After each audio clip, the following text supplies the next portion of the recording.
उत्पत्ति अध्याय 5। आदम की वंशावली यह है।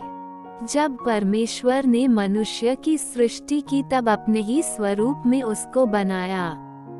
उसने नर और नारी करके मनुष्यों की सृष्टि की और उन्हें आशीष दी और उनकी सृष्टि के दिन उनका नाम आदम रखा। जब आदम 130 वर्ष का हुआ तब उसके द्वारा उसकी समानता में उसी के स्वरूप के अनुसार एक पुत्र उत्पन्न हुआ, उसका नाम शेत रखा। और शेत के जन्म के पश्चात आदम 800 वर्ष जीवित रहा और उसके और भी बेटे बेटियां उत्पन्न हुईं। और आदम की कुल अवस्था 930 वर्ष की हुई, तत्पश्चात वह मर गया। जब शेत 105 वर्ष का हुआ तब उसने एनोश को जन्म दिया। और एनोश के जन्म के पश्चात शेत 807 वर्ष जीवित रहा और उसके और भी बेटे बेटियां उत्पन्न हुईं।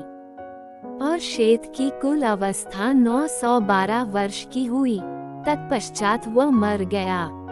जब एनोश 90 वर्ष का हुआ तब उसने केनान को जन्म दिया। और केनान के जन्म के पश्चात एनोश 815 वर्ष जीवित रहा और उसके और भी बेटे बेटियां हुई। और एनोश की कुल अवस्था 905 वर्ष की हुई, तत्पश्चात वह मर गया। जब केनान 70 वर्ष का हुआ तब उसने महललेल को जन्म दिया। और महललेल के जन्म के पश्चात केनान 840 वर्ष जीवित रहा और उसके और भी बेटे बेटियां उत्पन्न हुई। और केनान की कुल अवस्था 910 वर्ष की हुई, तत्पश्चात वह मर गया। जब महललेल 65 वर्ष का हुआ तब उसने येरेद को जन्म दिया।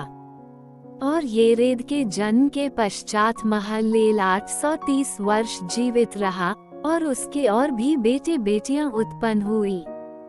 और महललेल की कुल अवस्था 895 वर्ष की हुई, तत्पश्चात वह मर गया। जब येरेद 162 वर्ष का हुआ जब उसने हनोक को जन्म दिया।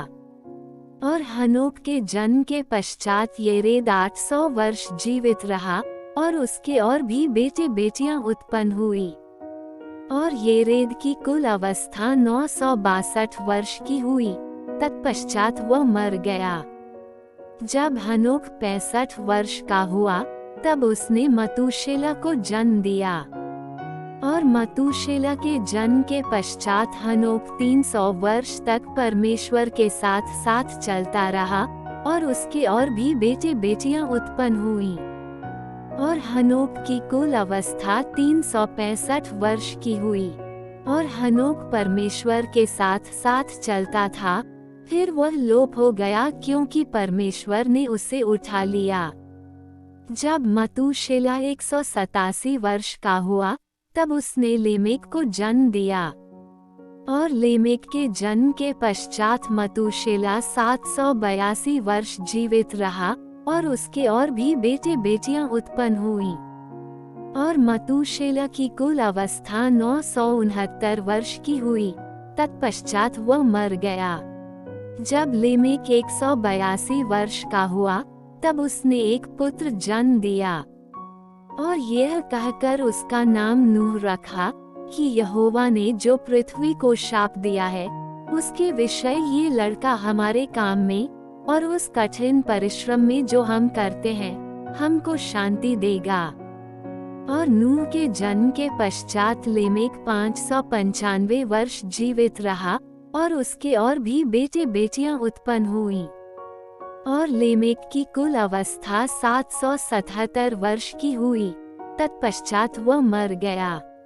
और नूह 500 वर्ष का हुआ और नूह ने शेम और हम और येपेत को जन्म दिया। परमेश्वर इस वचन के पढ़े और सुने जाने के द्वारा आप सभी को आशीष दे।